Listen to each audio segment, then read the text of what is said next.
programa Papo Saudável. É aquele programa gostoso que te traz saúde de forma agradável. E vamos conversar com a doutora Nara Ney. Ela é pediatra e vai falar conosco sobre nutrição e os 1000 dias na pediatria. E também com o doutor Diego. O doutor Diego, ele faz medicina do esporte, emagrecimento e também hipertrofia. Espero que gostem do nosso programa.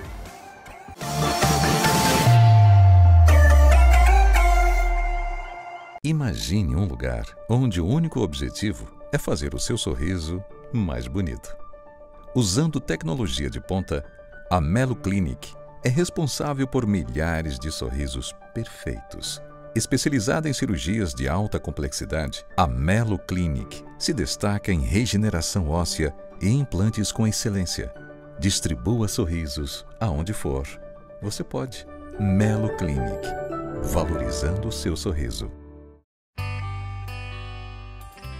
As tecnologias sempre avançam e a farmacêutica também. Aqui o seu medicamento é tratado da melhor forma. Entregamos um produto de excelente qualidade e um serviço exemplar. Dessa maneira, nós garantimos que as formulações cheguem em segurança e prontas para fazer o bem-estar sempre presente na sua vida. A farmacêutica é a escolha certa. Seja wellness, seja a farmacêutica.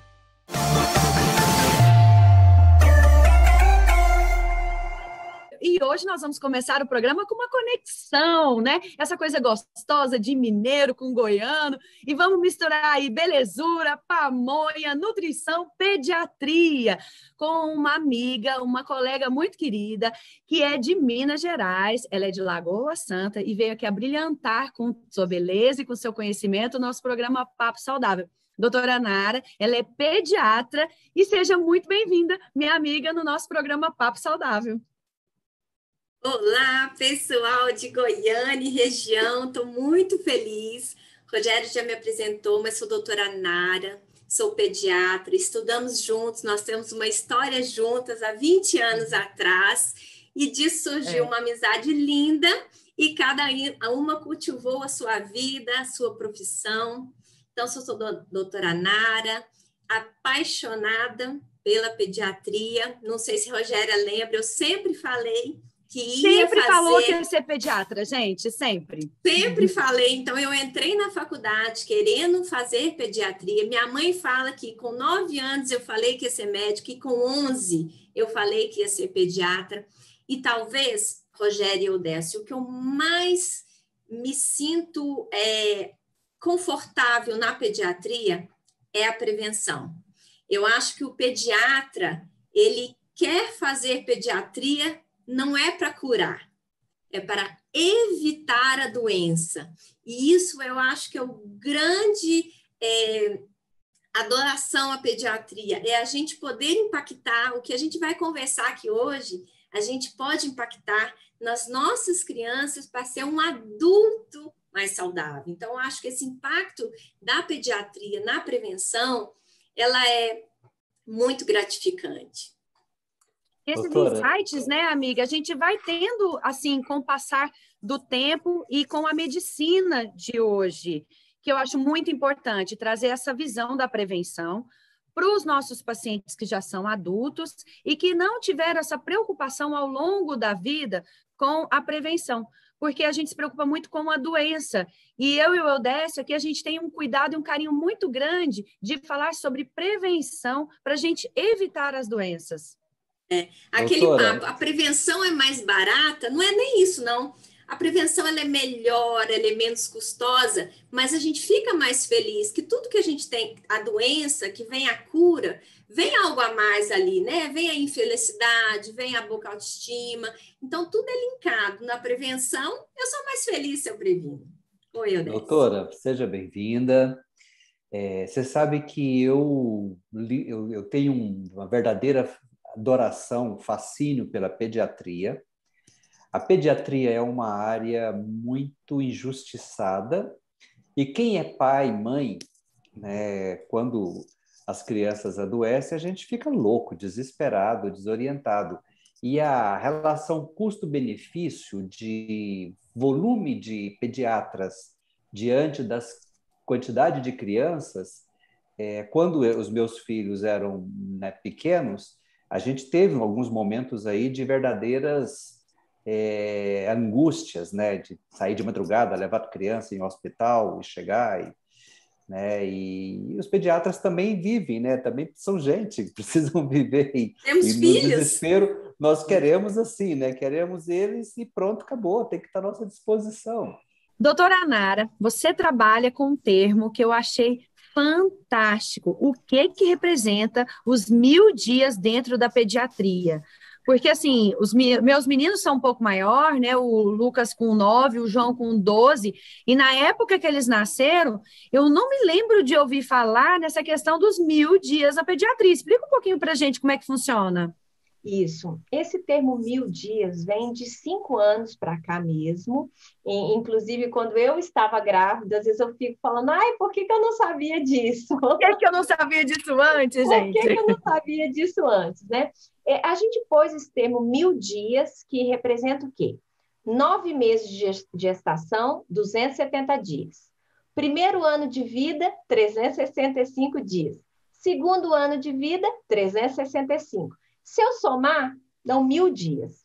Só que as pesquisas evoluíram e já estão se falando em 1.100 dias. Então, assim, 90 dias antes da concepção, as tentantes, hoje nós já sabemos que o homem, a mulher que estão tentando engravidar, a gente deve abolir o tabaco, o cigarro, o álcool. As mulheres já têm que entrar na concepção já com uma boa reserva de ferro, de vitamina D, que tudo isso a gente vai avaliar na gestante também. Então, vamos lá. A criança foi concebida. E hoje a gente briga muito pela consulta da gestante com o pediatra. Além de conhecer, você fez a consulta da gestante? Eu fiz, você acredita? Mas foi uma preocupação minha, porque eu queria muito ter já essa conexão com o pediatra, mas não era algo que se fazia regularmente. Então, e aí nessa consulta da pediatria, a gente, lógico, que a gente quer que a gestante esteja muito bem acompanhada, né, pelo obstetra, mas a gente indaga algumas coisas. Por exemplo, olha que legal, Edécio, o exercício físico na gestante, ele pode alterar o sono da criança, quando a criança né, nasce. Então, a questão de endorfina, serotonina na mãe. Então, a gente sabe que as vitaminas que a mãe toma, por exemplo, o ômega 3, que a gente bate muito, a vitamina D, a falta de vitamina D numa gestante está ligada, às vezes, a um transtorno de déficit de atenção. Porque, olha, 85% do cérebro de um adulto é formado até 2 anos, com os 1.000 dias. Então, eu fico só 15 restantes. Então, através do ferro que a mãe toma, do ferro que a gente vai falar mais para frente, que eu vou pôr na alimentação da criança, eu deixo um cérebro mais inteligente. Então, Doutora, olha... Por que a gente não sabia disso antes, né, Odécio? Você falou de uma coisa aí que me despertou uma curiosidade. Aliás, eu sempre tive essa curiosidade. Porque a gestante, a fase final dela, os últimos 3 meses, ela está cheinha, vai inchando o corpo como um todo e, inevitavelmente, vai fechando a passagem de ar, o que favorece a apneia. Então, vamos pensar assim, os 2 últimos meses de uma gestação, a mulher está, né, bem alterada fisicamente, anatomicamente, pela gravidez, essa coisa mais linda que né? A deficiência respiratória, enquanto ela dorme, pode também afetar o sono do bebê? Você acha que... Para você ver. Não, porque ela tem uma restrição fisiológica da parte respiratória, ela tem uma rinite gestacional, então isso não foi, porque como o volume de sangue, ela aumenta, ela drena todo o volume de sangue para a criança, e a oxigenação chega pelo sangue, não chega pelo que ela respira. Então, a deficiência vem da parte nutricional mesmo, das programações metabólicas que a gente pode fazer. Mas é uma coisa fisiológica. Eu lembro que tinha um amigo meu que falava assim, a gravidez que nasce um olho aqui na testa, todo mundo fala que é normal. né?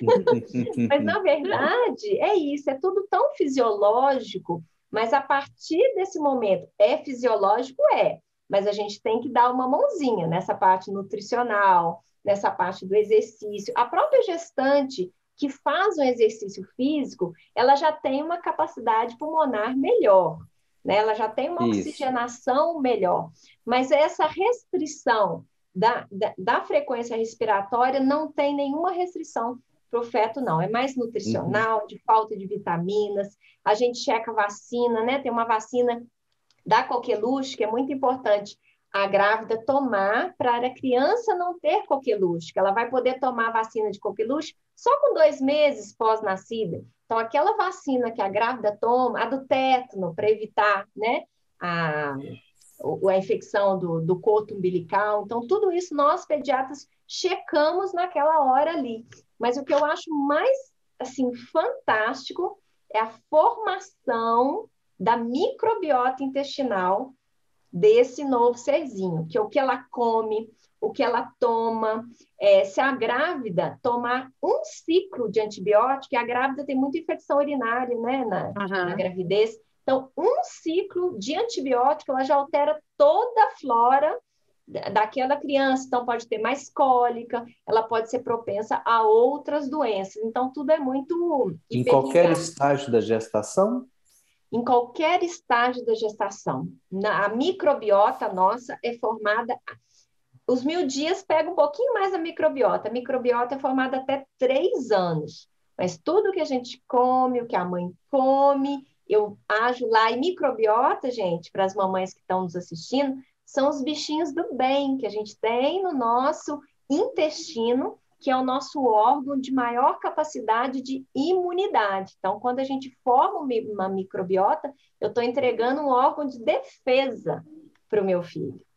E acendeu essa luz agora, né, do intestino, que não era uma coisa que se preocupava anteriormente. E como essa preocupação e essa luz se acendeu, e nós já estamos considerando o intestino como se fosse o nosso segundo cérebro. Então, é muito importante as mamães se preocuparem realmente com a questão intestinal, com a entrega que a gente está dando na alimentação que a gente está ingerindo para os nossos filhos. E, inclusive, até para o autismo. Se fala muito da questão do autismo relacionada à alimentação e diversos níveis, né, e graus de autismo que a gente tem relacionado também à nossa alimentação. Então, assim, isso que você está trazendo para os nossos telespectadores é muito importante. E olha, do autismo, você tocou esse assunto. Essa semana a gente vai falar um pouquinho de produtos ultraprocessados, que é a guerra dos pediatras, de todos os médicos, né, Rogéria? A guerra das mães, né, dos médicos, é a guerra da gente. Tem que ser guerra de todo mundo,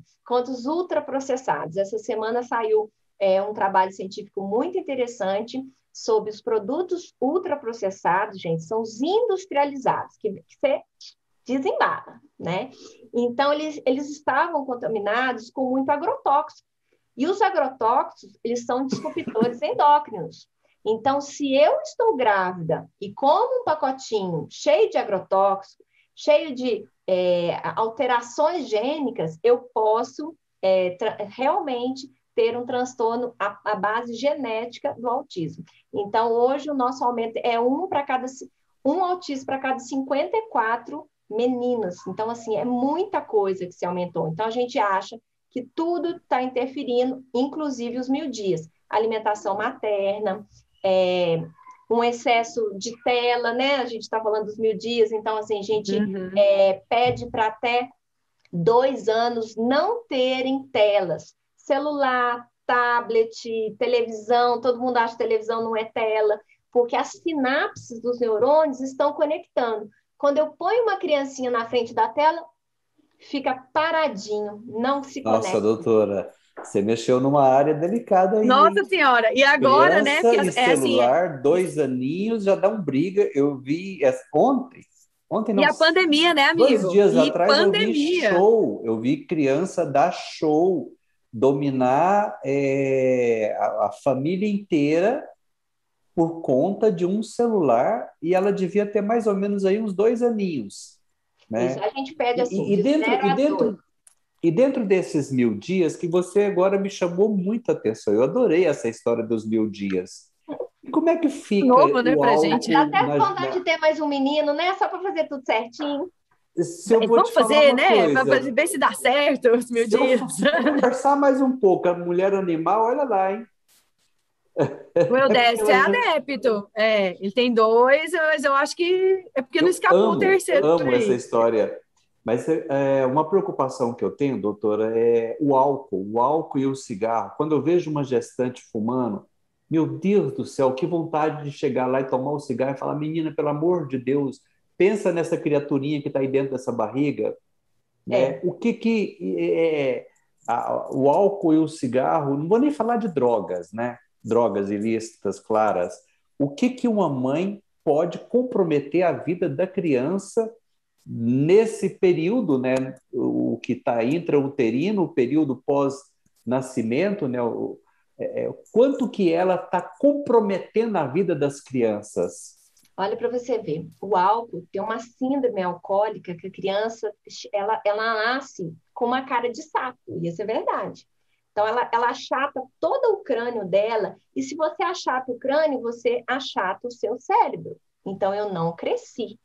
Então, o álcool, ele é neurotóxico. A coisa mais, assim, mais gritante que o álcool faz para um bebê é a neurotoxicidade. Então, realmente, ele mata os neurônios. Então, pode ser um QI baixo, pode ser um hipodesenvolvimento neuronal, ele pode ter a síndrome, ele pode, no futuro, desenvolver outras doenças, Parkinson, Alzheimer. E o tabaco, ele dá um crescimento intrauterino retardado. Do fio de cabelo ao pé, tudo diminui. Então, meu pulmão não cresce, meu cérebro não cresce, o meu rim não cresce, o meu fígado não cresce. Então, o meu pulmão não cresce. Então, assim, ele não faz mal só para o pulmão. Todo mundo acha assim, é respiratório, vai só para o pulmão. Lógico, pode nascer um bebê prematuro, aí vem todas as sequelas, né, do prematuro. Então, é uma reação em cadeia. O Décio é inconcebível. Álcool e tabaco na gestação. Nem aquela tacinha que todo mundo pede, né? Que a gestante pede. Gente, nem uma tacinha. Não, Rogéria, nem uma tacinha. Ótimo. E até o pós-parto, né? Que tinha aquela história da cerveja preta, que dá leite, né, gente? Eu sou do interior. Essa quem disse? Ah, mas aqui tem também. Né? Então, olha A minha esposa tomou. Mas gente, não, eu tentei também, mas não funcionou, não. A lactação, eu preciso de líquido e a mulher está muito tranquila. Então, qual que é a função da cerveja? Líquido e desestressar. Agora, ela não tem mais nada ali. E tem trabalhos poucos científicos que pós-natal poderia ali um pouquinho para relaxar a mãe, mas a maioria não tem nada que bater assim, ainda acha que pode passar um pouco de toxicidade para o leite materno. Eu não recomendo. Eu falar, gente, vai ter, né? Vai ter muito tempo para fazer isso. Muito tempo. Assim, gestacional é contraindicado, com certeza. Pós-natal, eu sinto muito, mas assim, não tem nada igual assim, ó. Ultraprocessado faz mal. O óleo vegetal do ingrediente faz mal. São trabalhos científicos que divergem. Mas eu não vou fazer experiência com meus meninos, né, gente? Então, Deus me livre, né? Falar que não. Doutora, você sabe uma coisa que, infelizmente, muito poucas pessoas mencionam, e dentro da odontologia a gente sabe que faz uma diferença brutal. Posição de amamentação. Criança amamentar deitada ou criança amamentar numa posição vertical que favorece, né, com que o líquido desça, o leite ou outro suco, água, desça direto para o estômago. Como que você vê isso? Olha, medicina está em franca evolução, né? De primeiro a gente falava assim, não pode mamar deitado. Hoje, com os trabalhos científicos, a gente fala, não pode mamar mamadeira deitado, porque a fisiologia é toda diferente, mas o seio materno não tem problema. E quando eu formei, eu falo, não, mamar deitado não pode. Não pode. Não pode. Mas a medicina evoluiu. Então, o leite materno, a amamentação, gente, é muito fisiológico, né? Ela tem a questão da língua, que traz melhor, fecha melhor a trompa que tem aqui. Então, isso não dá otite e não vai o leitinho para cá. Então, na mamadeira, não pode. No peito, pode. Inara, e o parto interfere nesse período que você está falando dos 1000 dias, cesariano ou parto normal? O parto interfere demais. Olha para você ver. Parto cesáreo. Rogéria é cirurgiã, sabe? O que lá? Lava, escova, asséptico. Não tem nenhuma bactéria, gente. E hoje a gente sabe que a criança precisa estar no momento de nem tão sujo, mas nem tão limpo. Hoje a gente estimula o contato com animais, né? Com gatos, cachorros. Então, cesárea, tudo limpo, tudo limpo. E outra coisa, a criança quando nasce, gente, ela tem contato com uma bactéria da pele, que chama Staphylo. Ela não entende nada de alergia, ela não entende nada de imunologia, de defesa. Mas quando a criança sai no parto normal e ela passa no canal vaginal, as células vaginais entendem tudo de defesa, de imunidade, de alergia. Então, vai colonizando tudo, ó. Boca, nariz, esôfago, estômago, intestino e até o ânus com as bactérias do bem vaginais. Então, por isso que ela interfere aonde? Na microbiota intestinal da criança que vai nascer. Então, aumento de alergias hoje, Gente, quando a gente lê estatisticamente, todo mundo... Vocês veem aí os adultos, por que esse tanto de alergia, de criança alérgica, mais doença? Por causa disso. A via de parto interfere sim. E a gente, lógico, tem indicação, né, gente? O bebê está sentado, tem indicações, mas assim, o que a gente vê é uma banalização da cesariana, né? Indicação é porque eu quero fazer minha unha, porque o horóscopo tal, porque eu não quero sentir dor. Não quero sentir dor. Então, assim, e a gente defende o parto humanizado, né? Na presença de pediatras. Eu não sou dessas que, né? Às vezes a gente vê esse modismo aí, né? Mas, assim, a gente tem que ir pela ciência. E tá dentro com um bom médico. Tem que virar cesárea e paciência, mas mamães que estão me escutando, esperem, deixa a criança querer nascer. Doutora, você falou uma coisa que me chamou muita atenção também, que também faz parte do nosso universo, a alimentação industrial processada, né, como você mesmo mencionou, aquelas papinhas que se compra em supermercado, farmácias, etc.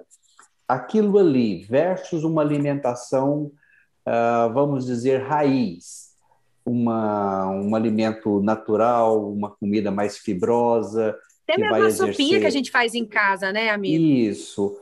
Qual é a relação que você faz entre as duas? O que isso pode interferir nesses 1000 dias que eu adorei? Tudo. Pode interferir tudo. Desde que a mãe come, olha para você ver, tem um trabalho científico falando que o que a mãe come, o líquido amniótico fica do mesmo gosto. Pegaram crianças que a mãe comeram muito cenoura e que não comeram cenoura. As crianças toleraram melhor a cenoura.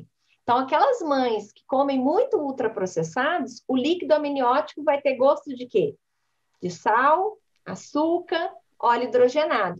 Quando lá na frente vier a janela de oportunidades, ele vai lembrar desse Ela reconhece, né? Já reconhece. Então, hoje na pediatria, a gente tem um lema: descascar mais e desembrulhar menos. Então, quando a grávida ela come o salgadinho ou come uma batata palha, um chip, qualquer coisa que venha, gente. Toma um refrigerante. Um refrigerante, uma bolacha água e sal, que todo mundo... Ai, gente, é água e sal, gente, pelo amor de Deus, farinha de trigo, sal e... Tem nada de natural. Tem nada de natural lá. Então, isso tinge o líquido amniótico daquele gosto. Então, quando a criança nascer e lá ela for oferecida, ela fala, eu reconheço isso aqui, é isso aqui que eu quero. Então, daí... a oportunidade de eu ter o meu líquido amniótico com aquele paladar.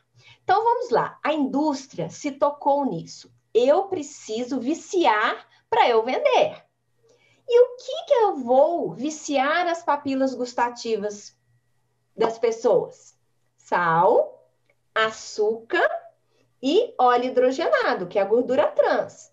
Eu não posso falar que é ruim, né, gente? As coisas são gostosas, mas elas são viciantes. Então, eu mostro muito isso para meus... Eu tenho um trabalho científico lá no meu consultório que tem assim, ó, uma caixinha com cocaína e uma caixinha com açúcar. Os ratinhos viciaram mais no açúcar. Então, é palatável, é viciante, e o açúcar, o que ele libera no nosso organismo? Dopamina. Dopamina é o hormônio do prazer. Então, aí a criança olha para o brócolis. Gente, brócolis é ótimo, faz bem para a saúde, tem fibras, é alimento de verdade, não está lá na papinha que o Odécio falou. A bolacha de chocolate é muito melhor, né? Mas não me dá. Agora, a gente que tem o cérebro formado, que a gente sabe que eu não posso comer aquilo, eu vou optar pela comida saudável. Mas a criança de 1, 2 anos, o cérebro fala, não, eu quero aquilo lá que me deu prazer. Então, é daí. E, gente, uma criança de 1, 2 anos não pega o carro, vai no supermercado e compra. Então, nós, pais, temos que ser responsáveis o que põe em casa. Então, os ultraprocessados, alimentos que vêm da indústria, ricos nessas substâncias hiperpalatáveis. É uma papinha de uma marca famosa, mas está ali dentro, usou um processamento, usou um conservante. Um conservante, não tem jeito. Eu tenho que ir lá na feira, comprar a maçã, comprar a banana, a abobrinha, descascar e pôr na mesa. Se a gente quiser ter, dentro desses 1000 dias, pensando naquele adulto saudável, de tudo que a gente já falou, a gente consegue, gente, programar uma criança para ela não ser obesa, estimulando o aleitamento materno. A gente pode programar uma criança para não ter doenças autoimunes com os disruptores endócrinos. Na parte aí do Eudécio falando, ainda bem com a amálgama, né? Não é usado mais. Então, o amálgama era um disruptor endócrino, assim, gritante, em gestante, em crianças, né? Então, por exemplo, o flúor, né? É um pouco de briga aí, os odontos com o pessoal da pediatria, a gente tem um pouco mais de medo de flúor. Então, o cloro, né? Que às mas vezes está mudando essa concepção, tem mudado. O flúor já não é tão mocinho quanto se acreditava no passado. Isso. A odontologia já tem um olhar diferente para ele. Isso. E às vezes você está numa cidade, por exemplo, a minha aqui, a gente não tem uma água boa, então a gente usa muito água mineral, tá? A água mineral ela já é mais fluoretada do que você só escovar dente com uma água fluoretada. Então a gente tem que ter essas individualidades também, né? Os disruptores endócrinos, no agrotóxico, igual a gente falou, que foi encontrado em muitos produtos industrializados, nessa parte mesmo, né, de hormônios em alimentos, em carnes, isso dá uma discussão, a gente pira, tem horas, se a gente for pensar em tudo que a gente... Então, a gente e é difícil, né? Possível, né? Então, olha assim, e é difícil isso. Fazer melhor, difícil. Tem coisa que não acha orgânico, orgânico é caro, né, gente? Falar o orgânico é mais caro.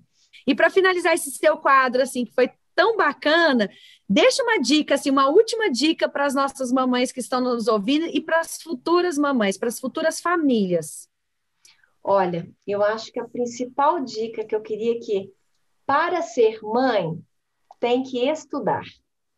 Eu tenho que estudar o que eu posso fazer de melhor. Né? A gente já tem muito amor no coração, a gente tem um instinto maternal muito grande, mas eu acho que hoje a gente tem que buscar boas informações, saber da onde, filtrar, ter crítica. De quem que eu estou escutando isso? Porque também elas ficam, não, mas eu escutei isso, mas eu li isso aqui. Então, estudem de fontes confiáveis, né? Ponham muito amor, mas ponham muito, assim, informação confiável, porque hoje a gente tem que criticar. Então, assim, essa é a minha dica. Estudem para ser mãe, não é só na alimentação, não, em tudo. Nos hábitos saudáveis, em tudo. Assistam o Papo Saudável sempre. Adorei! Muito importante essa dica. Você vai ser sempre bem-vinda no nosso programa no Papo Saudável. Vamos falar sobre outros temas que a gente pode trazer aí para para esses telespectadores que estão aí ávidos por informação. É igual você falou, procurar informação de qualidade.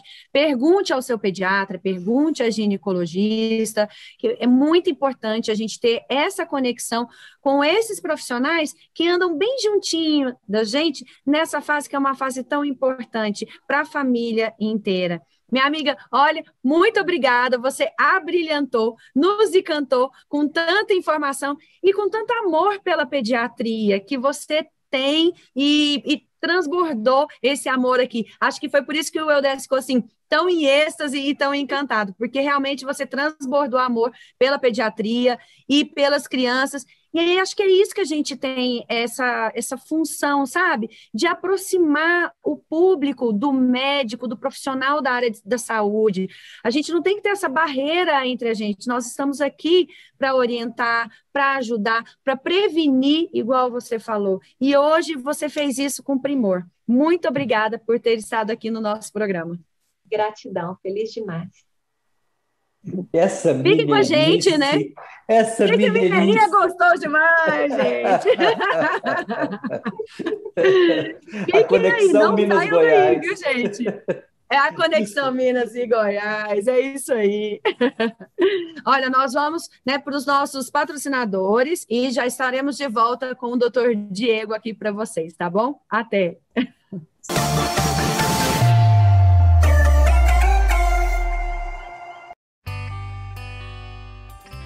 As tecnologias sempre avançam e a farmacêutica também.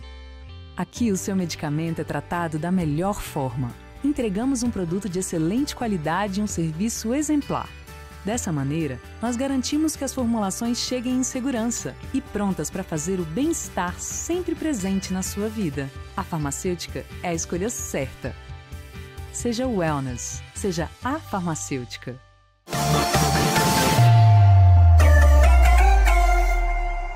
Gente, estamos de volta aqui com o Dr. Diego Dias, médico do esporte, super conectado com o mesmo, trabalha também a estética corporal, emagrecimento e também hipertrofia. Dr. Diego, seja muito bem-vindo ao programa Papo Saudável. Obrigado, gente. Obrigado pelo convite, tá? Por estar participando aqui com vocês, por ter essa oportunidade de poder passar um pouco, né, dessa minha especialidade, que muitas vezes é até um pouco desconhecida pela população. Às vezes não se sabe ao certo o que é um médico do esporte, o que a medicina do esporte pode contribuir, não só para a vida de atletas e profissionais, pessoas que são profissionais do esporte, mas também para o público em geral, as pessoas em comum. Isso é uma oportunidade muito boa de poder estar trazendo aqui no programa de vocês, para a audiência de vocês, um pouco mais sobre essa minha experiência profissional. Ai, que Diego, fantástico. Seja bem-vindo. Eu acredito que hoje o esporte, né, a prática de exercícios, de uma maneira geral, ela é imprescindível, inclusive para enfrentar essa condição que nós temos hoje, né, porque quando se está de bem fisicamente, se leva uma vantagem muito grande do ponto de vista imunológico frente a esse drama da Covid que vivemos hoje, como também uma série de outros transtornos, né? E a gente percebe hoje cada vez mais pessoas estão envolvidas na prática de esporte, mas infelizmente muitos às vezes por conta própria acaba se lesionando e aquilo que às vezes já não é tão agradável para quem é sedentário, uma lesão é um motivo para se afastar, né? Então, Motivo a eu mais. acho um motivo a mais, né, para adiar a possível volta. E acho que falar sobre a prática de esporte, não só para alta performance, mas para a sociedade como um todo, é muito rica e a gente está ansioso aí para ouvir as suas dicas, as suas informações. Eu acho assim, hoje, inclusive, esse ponto que você tocou realmente, a pandemia como um todo e as informações de que os pacientes com comorbidades, pacientes com obesidade, doenças crônicas não transmissíveis, que essa população é uma população de risco maior, isso trouxe um despertar e um ponto de interrogação na cabeça de muita gente que realmente tem procurado o consultório, tem buscado justamente uma mudança de vida, né? Trazer um pouco mais de saúde para o seu dia a dia. E acho que isso é o importante realmente, acho que as pessoas precisam cada vez estar mais ligadas nisso. Nós temos uma população do nosso país, uma população mundial, que enfrenta, na verdade, um problema já de longa data, que é a obesidade. Então, temos aí muitas pessoas que vêm enfrentando, né, essa problemática de doenças crônicas não transmissíveis e que com uma simples mudança de estilo de vida, introdução de exercícios, melhora da alimentação, isso já pode ser resolvido, boa parte desses problemas pode ter uma solução, né?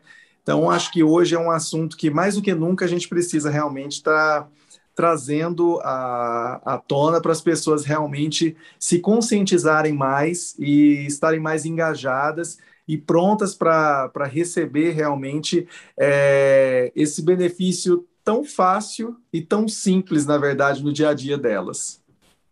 E, Diego, você atua em várias áreas, todas bem conectadas, mas qual é o perfil do paciente que te procura? É esse paciente que é sedentário e que quer ter uma mudança na alimentação e nos hábitos diários, ou já é uma pessoa que já tem um corpo bacana e só quer, assim, melhorar essa questão da saúde? E acho muito importante também você falar o porquê procurar um médico do esporte. Então, eu acho a necessidade, Rogéria, da gente colocar a medicina do esporte como uma necessidade, né, das pessoas procurarem um médico do esporte quando vão iniciar uma atividade física, para que a gente possa fazer uma avaliação prévia de prováveis alterações que essa pessoa apresente, do ponto de vista ortopédico, cardiovascular, respiratório, endócrino. Então, a gente pode ter alguma série de alterações que podem ser, muitas vezes, vistas previamente e evitar um problema lá na frente. Então, é interessante esse cuidado prévio, uma avaliação pré-participação de atividade física para garantir um pouco mais de segurança. Mas não só para essa pessoa que vai iniciar, né? Então, o perfil desse público, ele vai desde essas pessoas que realmente querem iniciar, precisam modificar o seu estilo de vida, já partem do pressuposto, olha, estou vindo porque eu quero agora uma vida nova. Mas também tem esse outro público que já é o público praticante. E aí quer melhorar a sua performance, quer melhorar justamente o seu padrão estético, não está muito confortável, às vezes, com o percentual de gordura atual e quer incrementar alguma coisa a mais. Então, vai desde esse público que precisa desse cuidado, dessa avaliação inicial, a pré-participação, até esse público onde a gente vai buscar uma melhor performance ou estratégias que vão facilitar sua hipertrofia, sua perda de gordura corporal. E aí também nossos carros de Fórmula 1, né, que são os atletas de alta performance também, que acompanham alguns atletas e que a gente vai justamente fazendo um acompanhamento deles para que possamos nos superar nas provas e campeonatos. Durante o período da pandemia, ficamos um pouco trancados em relação a isso, mas as competições esportivas já estão retomando, né?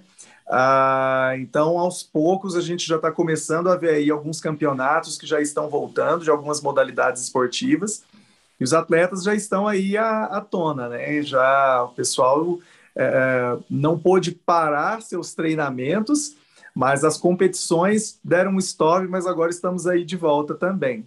Então, é muito variado, na verdade. Eu acho que eu tenho pacientes que vão desde a faixa de pré-adolescentes até pessoas com mais idade, mais de 70 anos também procuram consultório também. Eu gosto muito de exercício físico e é algo que eu pego muito no pé dos meus pacientes no consultório, porque, afinal, a parte vascular, os membros inferiores, se beneficiam muito com exercício físico. Mas o que eu mais tenho visto nesse último ano e meio de pandemia é que, infelizmente, por medo de se contaminar, as pessoas simplesmente pararam de fazer seus exercícios e ganharam muito peso ao longo desse período. E o que eu tenho mais, dificuldade e que eu sempre dedico muito tempo na minha consulta é para mudar exatamente essa crença limitante e a objeção que o paciente tem de voltar a fazer a sua rotina, em vigência da gente ter mais infarto, mais AVC. Os problemas cardiovasculares pioraram muito com a questão da pandemia. Como é que você consegue quebrar essas crenças limitantes que os pacientes que são sedentários têm? Porque muitas vezes eles chegam no consultório e falam assim: ai, doutora, mas eu não faço exercício físico, mas eu ando o tempo inteiro na minha casa. Eu como pouco, e você vê que a pessoa está com sobrepeso. Qual é a sua solução para essa objeção que normalmente os pacientes têm? Porque eles não conseguem enxergar que o que eles estão fazendo não está fluindo bem para a saúde deles. Uma frase que eu sempre gosto de pontuar, e que é isso que você falou, né? A pessoa às vezes fala: não, mas eu trabalho o dia todo andando, então eu já me exercito. Primeiro é sempre conceituar, a gente trazer aquela coisa: olha, isso aí que você faz é atividade física, exercício físico é algo que você vai organizar o seu horário, você vai fazer de forma ritmada, organizada, com horário para começar e para terminar. E isso sim vai ser o seu exercício físico. E assim, realmente, a partir do momento em que o paciente, às vezes, ele já chega até o consultório com essa ideia de mudança, a primeira barreira ela já foi quebrada, que é a barreira da resistência. O fato dele já chegar ali no consultório, ele já está, pelo menos, com um caminho um pouco aberto para eu começar a trazer algumas informações para ele. Agora, isso que você disse é uma grande realidade. Eu tenho pacientes que começaram protocolos de emagrecimento, de cuidados, no ano passado e que ganharam assim um ganho de peso, um reganho de peso absurdo. A gente tem aí envolvidos desde transtornos de ansiedade, a interrupção realmente da rotina, né, que foi completamente quebrada e as pessoas não souberam se reorganizar, tanto rotinas alimentares quanto de exercício físico. Então, a maneira como eu venho tentando encontrar para colocar justamente, seja para esse início ou para essa retomada, é uma reorganização de rotinas. Então, a gente já senta juntos no consultório, a gente já começa a destrinchar a rotina dessa pessoa e começar a organizar, desde a rotina alimentar até qual vai ser o momento onde ela vai ter que programar o descanso, programar o horário de fazer o exercício físico, o que vai agradar mais você, porque também não adianta. Se a gente pensa que, se você fazer musculação vai ser bom para você, se a pessoa não está disposta a realizar esse exercício para ela, não adianta. Então, a gente tem que tentar, no mínimo, algo que traga uma certa empatia para essa pessoa e que agrade. Outra pergunta muito importante: qual o melhor horário, né? Então, o horário é aquilo que você consegue realmente fazer. Então, é aquilo que você consegue colocar na sua rotina. Então, esse estabelecimento essa ajuda, né, no sentido de organizar essa rotina da pessoa, isso é um grande alívio, na verdade, que eles sentem, de alguém sentar e realmente, junto com ele, conseguir organizar todo esse dia a dia dele. Como ele pode fazer? É claro, a gente sempre vai enfrentar algumas barreiras e existem alguns planejamentos, e que eu gosto sempre de dividir com eles, que é o seguinte: a gente tem que sempre planejar curto, médio e longo prazo. Então, nesse momento, eu não consigo executar mais do que 3 vezes na semana de exercício. Mas por quê? Não, é porque eu estou fazendo um trabalho extra, ou eu tenho um mestrado, um doutorado agora para finalizar. Ok. Então, aqui você consegue, a curto prazo, manter esses dias da semana, mas então daqui 2 anos, 1 ano, a gente já consegue aumentar. Então, sempre tentar trazer essa ideia de que é possível a gente ir fazendo essas reprogramações e reorganizações da vida, de modo que a gente vá trazendo, sim, e tendo que manter essa rotina. Agora você me deixou curioso. Sim. O exercício é todo dia? 3 vezes por semana é pouco?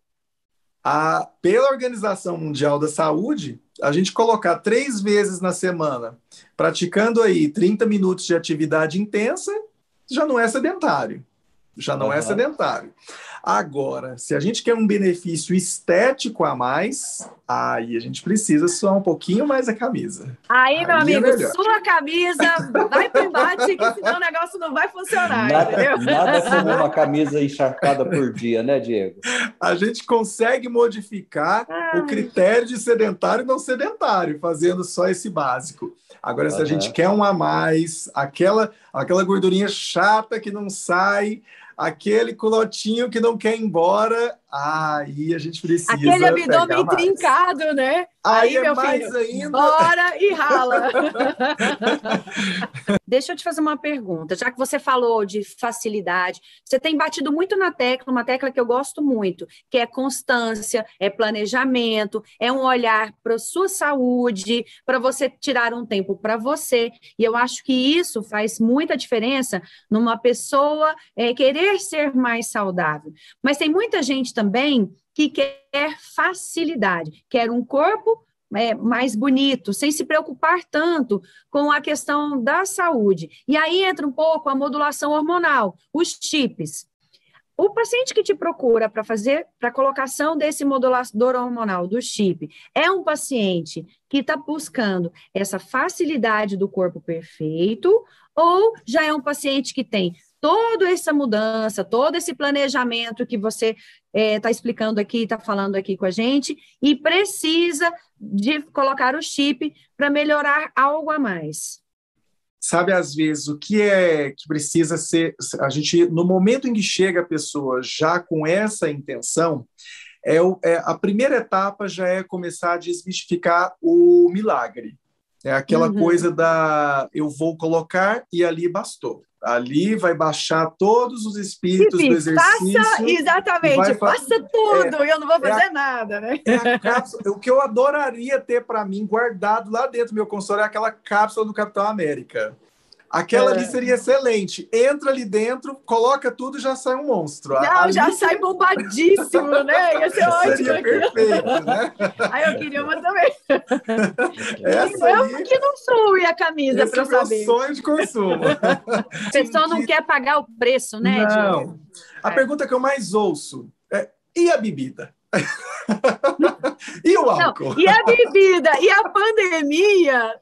Assim, tem paciente que fala assim: doutor, eu vou poder beber porque eu não quero tomar esse remédio, não. Está chegando nesse nível. Mas é assim. Essa é a pergunta que eu mais ouço. Então, assim, e pode gente, beber, Diego? Eu sempre coloco o seguinte: para quem está querendo desenvolver musculatura, ok, você pode usar. Eu não vou apontar e dizer você não vai, porque não vou ser eu que vou controlar essa opinião e essa vontade. Mas o seu resultado não vai chegar. Porque ali a gente tem... São algumas coisas que a gente sempre tem que pontuar. A maneira de execução do exercício. Para hipertrofia, gente, tem 4 coisas bem legais, que a gente sempre tome isso como algo importante para você ganhar massa muscular. Vamos lá. A maneira como você executa o seu treino. Segundo, sono. Terceiro, bebida alcoólica e cigarro. Seria a 4ª. Então, essas 4 coisas, vamos lá. Vamos tentar falar um pouquinho sobre elas. Maneira de execução do seu exercício. Lembra quando você pega, às vezes, aquele pezinho, você consegue subir aquele peso, na hora de devolver aquele peso, só solta. Na hora de estar fazendo um bíceps, estar fazendo um treino de perna, você começa a puxar e já solta, né? Aquele movimento de puxar, aquele ali não é o que está te ajudando na hipertrofia. Você precisa resistir na hora de devolver. É o que a gente chama de fase excêntrica do movimento. Essa fase excêntrica é uma fase que às vezes é muito deixada de lado pelas pessoas, mas que é extremamente importante. Sono. Horas de sono adequadas vão ajudar você com hormônios que vão facilitar muito no consumo de gordura, na facilidade de você conseguir realmente evoluir com o seu desenvolvimento físico. Você vai ter o seu cortisol mais estável, e um cortisol mais estável favorece níveis de testosterona. Um cortisol mais estável dificulta a realização de catabolismo muscular. Opa, então estamos já no caminho. Não, e aí. aquela gordura visceral, né, Diego? Porque para os homens é mais intenso, até que para nós mulheres. Se o cortisol está desregulado, você vai ter aquele acúmulo da gordura visceral e a chance de você infartar é muito maior, né? É importante a gente linkar, igual você está fazendo, para as pessoas terem essa consciência, né? E olha só a associação interessante. Esse acúmulo de gordura visceral traz consigo a resistência insulínica. E é aí que está. A resistência insulínica é um dos fatores que vão impedir o desenvolvimento de musculatura. Então, por isso que a pessoa que às vezes vai evoluindo, obesidade, ganho de gordura visceral, cortisol alto, e isso vai virando, a roda só vai girando ali. Ali a coisa vai virando um ciclo vicioso. E isso de um jeito horrível, né? De um jeito péssimo, na verdade. De um jeito péssimo, isso. De um jeito péssimo. E aí, gente, a gente entra com álcool e cigarro, que ambos possuem inúmeras toxinas. O álcool, acetaldeído, que é uma das coisas, um dos metabólitos principais que vão ter nos dois e que gera uma toxicidade muito grande no organismo, vários radicais livres e que vão também prejudicar o processo de transcrição de proteínas e formação muscular. Então, olha só, cerveja ou gin? Na verdade, ambas vão ter o álcool. Ali, gente, você só está variando a caloria do que você está ingerindo, mas o álcool em si é o que está prejudicando tudo. Então, os bons hábitos, a gente precisa, vamos lá, vamos ser pelo menos assim, se você faz já o uso de bebida alcoólica, vamos supor, 3 dias da semana, reduza, coloque isso pela metade. A quantidade que você utiliza, corta pela metade, já começa por aí. Começou a perceber que dá para ficar sem? Dá uma apertada a mais, vai modificando. Você nunca vai conseguir resultados diferentes com as suas mesmas rotinas atuais. Se você quer resultados diferentes, tenha práticas diferentes. Então, está aí. A resposta, na verdade, em geral, é essa. Posso beber? Quer ficar no mesmo lugar? Quer continuar patinando? Viu, Rogéria? Você viu que você e o vinho? faz muito bem, e o vinho? Eu prefiro o vinho. A gente tem o benefício do resveratrol. Isso, tem resveratrol, entendeu? O vinho é super saudável, né? A gente tem só esse antioxidante como benefício. Mas tem álcool? Tem o álcool. O álcool em si... O álcool traria esse malefício para nós.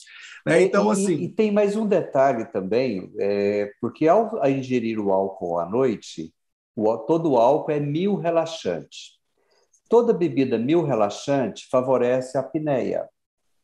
E a apneia interfere exatamente no item que você falou do sono, da qualidade do sono. Então, além da obesidade, do ganho que se traz e das toxinas, que eu passei a vida inteira escutando toxina de cigarro, por isso que eu não fumo de jeito nenhum, mas toxina de bebida, aí você pegou pesado. Aí doeu, né, Odécio? Aí doeu no peito. Toxina de bebida, não. E é interessante... Mas brincadeiras à parte, ao fazer o uso do álcool, principalmente à noite, que é próximo de dormir, você interfere completamente na qualidade do sono e acorda cansado, vai praticar esporte cansado. É a falsa impressão do relaxamento que vai provocar um sono melhor, né? A falsa impressão de que vai conseguir que vai te relaxar, porque geralmente essa utilização noturna do álcool, a tacinha de vinho para dormir, que às vezes não fica só na tacinha, e que aí a pessoa justamente não tive um dia cheio, vou tomar para poder relaxar. Na verdade, é isso mesmo que você colocou. O que ela vai ter, na verdade, é um efeito muito ruim na qualidade do sono, por todas, tanto por alterações de ondas cerebrais, como também essa alteração aí do perfil respiratório, das apneias, etc. O fato, né, Diego, que não existe, viu, gente, receita de bolo. O que serve para mim pode não servir para você, e cada pessoa é única e tem sim que procurar ajuda. Nós temos profissionais aí excelentes que podem te ajudar a ter uma vida mais saudável, para você ter mais qualidade de vida, para ter mais longevidade. Afinal, nós, brasileiros principalmente, nós estamos vivendo mais, mas com que qualidade de vida você quer chegar aí aos seus 70, aos seus 80 anos? Eu costumo dizer muito para o meu marido, sabe, Diego, eu falo assim, eu posso até morrer antes, mas eu estou me preparando para ser uma velhinha saudável. Muito obrigada, viu? Olha, Pode falar. Eu agradeço. Eu acho assim, gente, a gente precisa tratar, na verdade, né, como você disse, N é igual a 1. Né? Cada um de nós tem suas individualidades, como você colocou. Nem tudo que vai ser para uma pessoa serve igual para mim. Então, no consultório, é isso que eu pelo menos tento realmente colocar isso. Não é porque a sua vizinha está usando aquele remédio para ela, deu certo, não é que para você também é a mesma coisa. As suas causas, os motivos que estão levando você a ter determinados problemas podem ser outras coisas. Então, tem várias coisas que a gente pode investigar para chegar realmente na solução aí do seu problema e tentar te motivar a uma vida melhor, uma vida mais saudável. E tem que investir, né, Diego? A gente tem que investir na gente. A maior parte das pessoas, eu falo isso muito no consultório, as pessoas se preocupam com o carro, com a casa, mas não preocupam com o corpo. A casa a gente troca. O carro ficou velho, a gente troca. Mas esse corpo aqui, gente, não tem jeito de trocar. E aí a gente negligencia aquilo que é mais precioso para a gente, que é a nossa própria saúde, é o nosso próprio corpo. Então, assim, que vocês parem de negligenciar, colocar desculpa no dia a dia, colocar objeção, não tenho horário para malhar, eu tenho filhos, eu vejo muito as mães colocando a culpa nos filhos. Os filhos não são culpa pela nossa falta de saúde, tá? Eles têm que ser uma motivação para você ter saúde, porque eles precisam de você. Então, ó, levanta a bunda aí, né, desse sofá, né, Diego? E vai procurar se cuidar. Isso aí, gente. Diego, esse é o recado que eu acho que a gente precisa deixar. Muito obrigado. Fiquem sempre com a gente e até o nosso próximo programa. Muito obrigada. Aí, minha gente, chegamos ao final de mais um programa Papo Saudável. Esse programa gostoso, agradável, que leva saúde e informação de qualidade para você que está aí na sua casa, com convidados que sempre são escolhidos com muito carinho. Se vocês ainda não estão nos seguindo, nos sigam nas redes sociais. No Instagram, programa.papo saudável. No YouTube, programa Papo Saudável. Se Deus quiser, até o nosso próximo programa.